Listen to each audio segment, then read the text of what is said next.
Hey y'all, what it do, what it be, what it is. It's your Christopher back with another video, and today we'll be talking about the Quiet on Set documentary and how the entertainment industry is destroying children.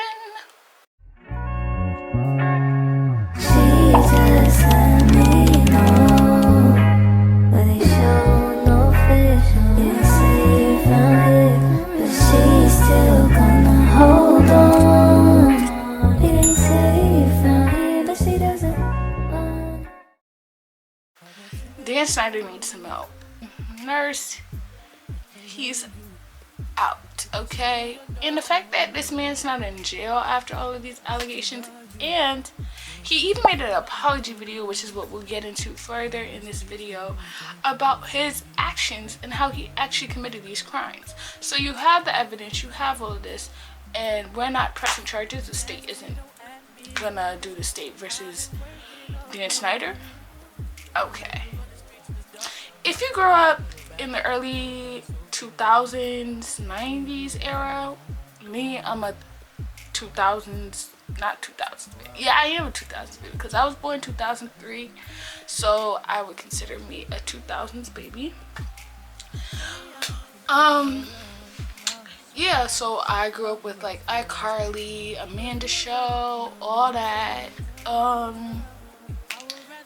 And it was just really like telling. I have a script right here, y'all, so that's what is glowing on my face. But he made, if you don't know who Dan Schneider is, he worked for Nickelodeon. He was like an executive producer. He first came from this show, Head of the Class, and he was like the butt of the joke on that show. And he was like, you know, like during the 90s, during like any time before 2010s, being plus size was not acceptable, and people didn't accept it as much, so you would be called out on your weight and it would be a butt of a joke. So he was the fat kid of the show and he was the butt of the joke.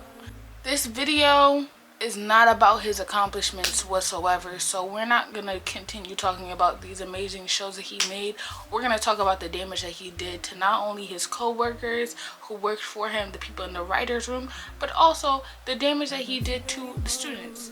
Not the students, but you know, the child actors, the kid entertainers, the people that are making your shows actually funny and executing your plan, Dan. This video is about the allegations that have been brought against him, and we found out also other things during this Quiet on Set documentary, which I found very, very interesting. I feel so bad for Drake Bell. I know that he perpetuated his trauma onto another child by texting them inappropriately, so you can just see that hurt people hurt people. That does not give go or pass for Drake Bell, but I did hear about something like that.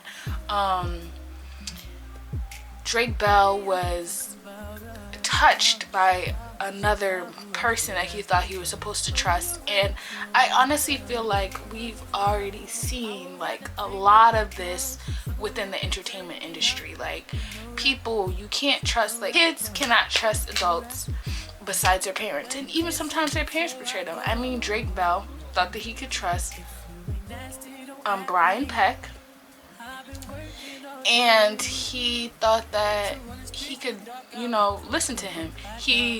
This is how like fucked up, like in the head, Brian Peck is. He is so fucked up to the point where he told Drake Bell to drop his father as his manager and find a new manager. And Drake, being naive, he listened and he dropped his father. And one of the conditions that his father made when he said, okay, I'll leave, is to make sure that he stays away from Brian Peck. Now, as mothers, I feel like moms have instincts. Like, they know if their child's in danger. But I don't know how it went over her head. If my husband or my ex-husband or anybody that is a father of my kid is gonna say, I don't trust my son being around or my daughter being around such and such, I'm not keeping them around them. But that was just a really sad part that I wanted to touch on. Now we're gonna get back into Dan Schneider. Dan Schneider had underlying racism, and I don't feel like anybody has been talking about that. Like, the All That cast has literally said, the black cast has literally said that they had felt in a way violated and misunderstood, and they weren't seen because Dan was so focused on people like Drake Bell, people like Amanda Bynes, people like, what was her name? Kimmy? Yeah. So it was like people like that. And just to hear and see like the relationships that this man had, like, and just the way that he executed these shows, it just never gave like comfortability. Even when I go back and watch iCarly and like they do like the little feet videos and stuff, that's weird to me. I don't like toes, and I've grown up never liking toes. I don't know if it's because my toes is ugly, but it's because toes is just weird. Like, I don't know. But yeah, let's get into the writer's room. So Dan was known for writing funny skits and comedies, and that's what he wanted to do, and he wanted to make like funny kids shows, so that's what he did. He had a writer's room, and he hired 2 women, and this is what kills me, because like, this just shows 20 years ago people were not treating women with respect, and they still don't treat women with respect. But I was just so disgusted. You couldn't even pay them full salaries. They had to split salaries, and because they were so desperate for the job, they were willing to do that just for you to diminish them even more in the workplace. As if a full salary wasn't enough, you had to diminish them and make her feel like she was, what was it? I think the word was sodomized. Act like she was sodomized in front. If that's not the real word, please tell me. I don't know. But she was told that to act like she was being, you know, over the table in front of the rest of her co-workers. And of course, she did this because at the time she didn't want to lose her job. But you know, everybody comes to a breaking point. He also wrote emails and told them to yell out random, disgusting things, like heinous things. That's disgusting. Like, Dan would make them do deplorable acts. Like, I don't know how people thought that that was okay, and that people didn't want to like talk about it, or like be like, no, this is not wrong, like this is not right, this is wrong.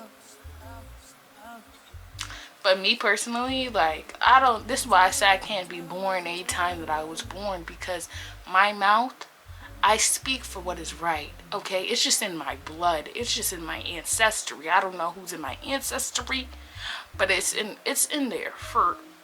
It's in there.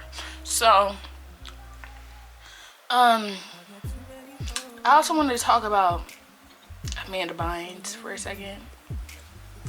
Can we talk about her? Like, she has been silent, and that's who I've been expecting to talk. You know, like, we got a lot of people that need us to talk. We need Jeanette McCurdy to the front, and we need Amanda Bynes to the front, because those are 2 people that I feel like have been traumatized by this industry and have not gotten to speak their piece. Jeanette got to speak her piece through her book a little bit, but it was mostly mainly around, like, you know, the trauma that she had to deal with her mom, and like everything, like feeling trapped. So yeah, I just feel like, you know, all that, looking back, because you know they have it on Paramount Plus, they have it on not Netflix. Yeah, they have some on Netflix too, but they got all these shows that you can look back on, and I'm looking, and even hearing the stories about these young boys growing, and you know, down there they got something, and they're growing, and you're having them wear unitards and bodysuits and acting like superheroes, and you can't even give them the proper attire to tuck and swear. Like, don't understand. I just feel like at the time, the times are so different, because looking at it, even if you look at like sketchy, not like sketches or like reality TV shows, you can even see the difference between, like, for example, the Kardashians, how Keeping Up with the Kardashians is so much different than the dynamic of the Kardashians, which is streaming on Hulu. The network E, is so different from Hulu. Like, the times have changed. Trashy shows is just not what's in right now. We want more acceptable, inclusive shows. We want shows that show that the world is more diverse, you know? And it sort of felt like, even with all that, even though we got Keenan Kel, even though we got Amanda Bynes, even though we had other people that became these big celebrities, at what cost though? They're still traumatized and they're still not able to function, and it's still in the back of their head. You can even see the pain and the agony in Drake Bell's father's eyes and how it still affects him to this day. Drake, you could see in his eyes, and even when he was showing in the documentary, you could see the difference. This man was growing. These boys were puberty, like, and I don't think, I will always advocate for children because I work with kids, and I just will never understand. I will never understand how you can want to hurt or prey on children. You want to prey on children. Like,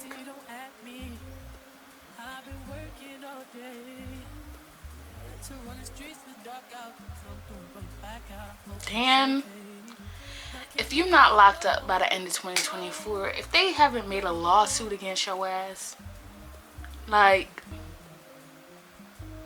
and then let's get into his whack ass apology. His apology sucked. It was a PR stunt. You want to know why? Because I want to be a PR person. You can never, like, I want to be a journalist. I know how to word things. You cannot play the game with the creator, okay, of the game. You cannot play the game with the creator of the game. You gotta find other players, baby. And if you really did believe his sorry ass excuse of an apology, you need to look back at yourself, because this man said, yeah, first of all, he posted on his YouTube channel, he got one of his old employees to interview him. That's not sketchy to you? Like, you don't want to, like, be for real. I could have interviewed you, but you would have been scared, boy, because I would have asked some questions. And you would have been scared, because I'm not holding any type of como se dice, questions back, okay? You are a white cisgender male, and you perpetrated against children, okay? You made children the butt of the joke, okay? You made them do weird sketches. You made them dress up in weird costumes. You made them do weird dares. What was that dare show? Where you made the boy dress up, if that's not even embarrassing, dress up in peanut butter, but get dogs to lick him all over, not his face, not his hands, all over. So now dogs are all over him because they like peanut butter. What is he, a dog treat? I just will never understand why. Apparently there's supposed to be an episode coming out later, around like April 7th. Not sure what it's supposed to touch on. I'm gonna look more into that. We'll just be looking, like, the entertainment industry just sucks. Like, and I was looking at It's Keisha's video about Justin Bieber. I know this video is like all over and it doesn't really touch too much on Dan Schneider, but like, I was watching this video about Justin Bieber because I was the #1 Justin Bieber fan, and seeing him just break down in that interview with Zayn about Billie Eilish and having to protect her, it was really just like showed that so many people that we looked up to as kids like have been destroyed at the cost of our entertainment. The parents have to do better. You have to want to be around your kid. If you want your child to be this famous star and you want your child to be this big, you cannot trust other strangers. These people will look at you in your face and say that they support you and they support your kid, and they don't. At the end of the day, they don't support your kid. They're just looking for a cash grab. And they will do anything to benefit themselves rather than to benefit your kid. For me, baby, let my kid talk about he wants to be or she wants to be a child star. I'm going to be there 24/7 in the booth, on the set, at home, at functions, until they turn 18. And then even after that, my boy, you're gonna learn. Because in the times that we're in right now, I don't even want my kid to touch Hollywood. I want them to stay right where I'm at, okay? I don't even want to touch Hollywood. And to think, when I was growing up, I really badly wanted to be a star. Like, I wanted to be a YouTube star. I wanted to be a star on television. Like, watching Justin Bieber blow up, I was like, oh my gosh, like, I could do that. Or watching Ariana Grande go from doing that. And that's another person I need to talk about. I forgot about Ariana Grande because, I'm sorry, just seeing the person she is today, it's just a little upsetting. But yeah, Ariana Grande, just seeing her, and maybe that's why she acts the way that she acts now. But yeah, like seeing her have to do these acts, and that's why she doesn't like talking about being Cat, or like she doesn't like when people try to, you know, impersonate her as that character, because she is so much more than Cat Valentine. Like, I understand that brings back times of trauma. Having this girl pour water on herself or squeeze juice out of a potato, like, or we could talk about the Zoe 101 episode where they tried to do a type of joke, and it just wasn't funny. Like, these supposed to be jokes for kids. What kids are you trying to joke for? The fully developed ones that now understand what cum shots are? I just don't understand. Like, who let this slide past them? Oh, okay. At the end of the day, it just all goes back in a circle. And that's why I feel like the entertainment industry needs a lot of help. And needs to, like, learn that not everything is acceptable, okay? Like, and the fact that this man, Dan Schneider, didn't get kicked off of Nickelodeon till, like, what, before COVID? Like, 2 years before COVID, 2018? Because I remember seeing Henry Danger. Like I said, I work with kids, so I watch these shows. And now watching these shows, I'm like, ugh. Yikes.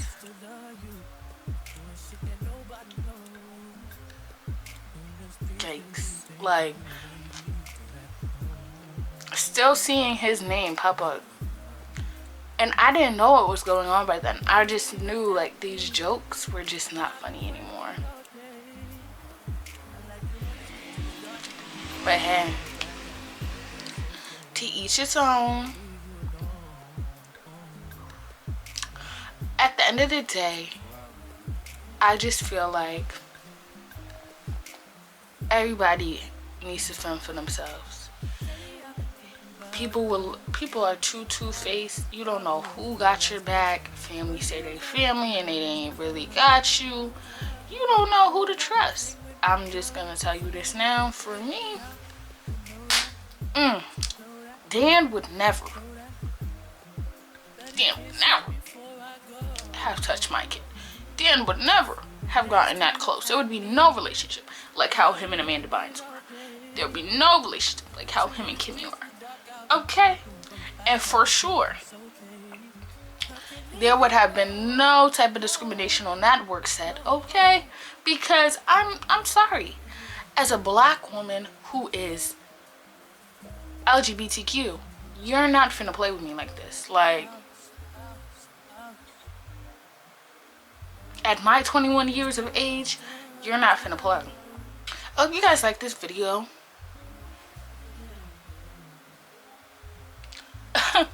Yeah.